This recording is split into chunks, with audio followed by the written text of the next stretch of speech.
Salam alaikum, bonjour. Après avoir parcouru le Sénégal du nord au sud, en longeant la côte atlantique et en contournant la Gambie, puis du sud au nord en passant par les terres, nous quittons le parc national de la Langue de Barbarie pour nous diriger vers Saint-Louis, où nous passerons nos dernières 24 heures au Sénégal et notre dernière nuit. Après 25 km de route, nous arrivons à Saint-Louis, belle ville au bord de l'océan, très animée, où nous ferons quelques petits achats, souvenirs, nourriture locale, avant de quitter le pays de la Terenga. Nous traversons ensuite le célèbre pont Fédère, construit par Gustave Eiffel, pour nous rendre à l'ouest de la ville, là où notre séjour avait commencé. Nous nous rendons là où 42 jours plus tôt, nous avions fait notre premier bivouac au Sénégal. Il nous faut d'abord longer le port de pêche de la ville pour enfin arriver sur la Langue de Barbarie, entre océan Atlantique d'un côté et fleuve Sénégal de l'autre côté.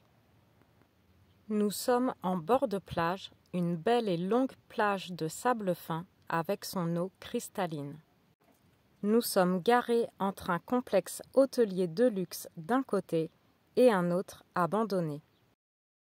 Nous avons rendez-vous ici avec 2 couples de voyageurs, de belles rencontres encore, et après une soirée ensemble, nous reprendrons la route le lendemain matin, direction la frontière de Diama, à 35 km au nord d'où nous sommes, pour remonter en Mauritanie. C'est à contre-cœur que nous quittons le Sénégal.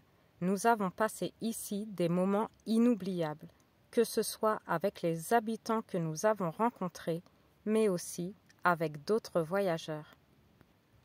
Nous avons vu et découvert des choses formidables, que ce soit les paysages, les animaux, les plats locaux, les habitations traditionnelles, et on n'a qu'une envie ce jour-là, c'est de replanifier un voyage pour revenir et en redécouvrir davantage. Si vous n'avez pas encore vu toutes les vidéos de notre road trip au Sénégal, vous pouvez toutes les retrouver dans une playlist dédiée au pays dans ma chaîne YouTube. N'oubliez pas non plus de vous abonner à la chaîne si ce n'est pas déjà fait. Après avoir parcouru nos derniers kilomètres au Sénégal, nous arrivons au poste frontalier de Diama, où les démarches administratives pour sortir du pays sont rapides. Nous prenons le pont qui traverse le fleuve Sénégal, frontière naturelle avec la Mauritanie. Au bout du pont, nous devons ensuite passer au poste de douane et de gendarmerie côté mauritanien. Les démarches sont là aussi plutôt rapides.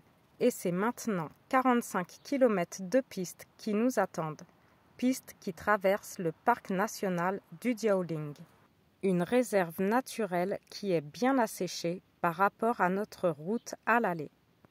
Vous pouvez découvrir ce magnifique parc national que nous avons eu la chance de voir beaucoup plus vert en décembre, juste après la saison des pluies, dans la vidéo dont je vous remets le lien dans le petit i juste en haut de la vidéo.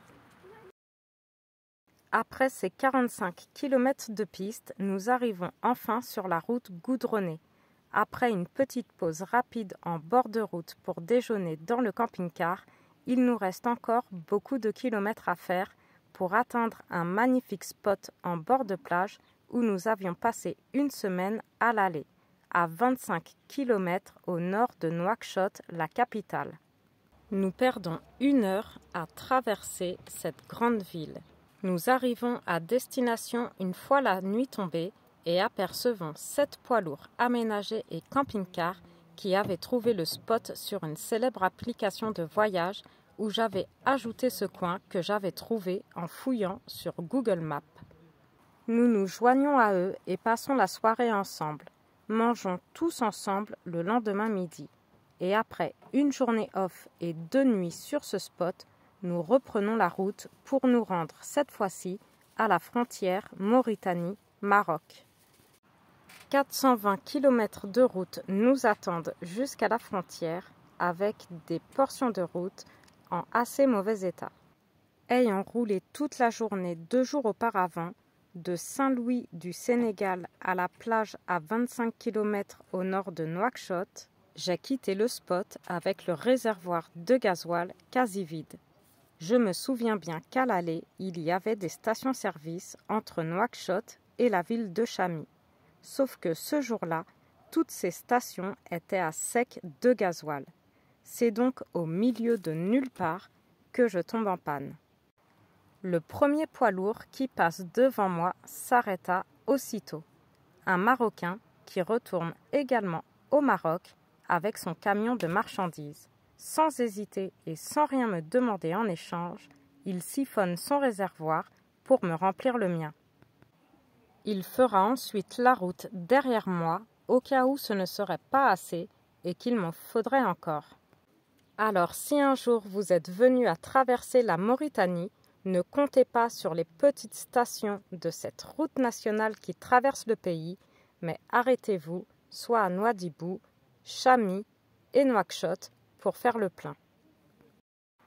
Après plusieurs heures de route, cette panne qui nous a fait perdre beaucoup de temps, nous arrivons vers 18 h à la frontière et celle-ci ferme à 19 h. C'est donc rapidement que sont faites les démarches car cela va bientôt fermer. Nous quittons donc la Mauritanie que nous avons cette fois-ci traversée très rapidement. Nous arrivons côté marocain. Ici, il est 1 heure de plus et la frontière ferme à 19 h. Rebelote pour les démarches administratives avec en plus ici le scanner. Après une nuit en face d'une station-service à quelques mètres de la frontière, nous reprenons la route. Nous revoici de retour au Maroc, où ici on peut rester le temps que l'on souhaite, puisqu'ici j'ai la carte de résidence. Après avoir traversé tout le Sénégal, toute la Mauritanie, nous avons beaucoup roulé, alors nous nous arrêterons à la prochaine grande ville pour y rester une semaine. J'espère que cette vidéo vous a plu, n'oubliez pas de la liker et n'hésitez pas à m'y laisser un petit commentaire.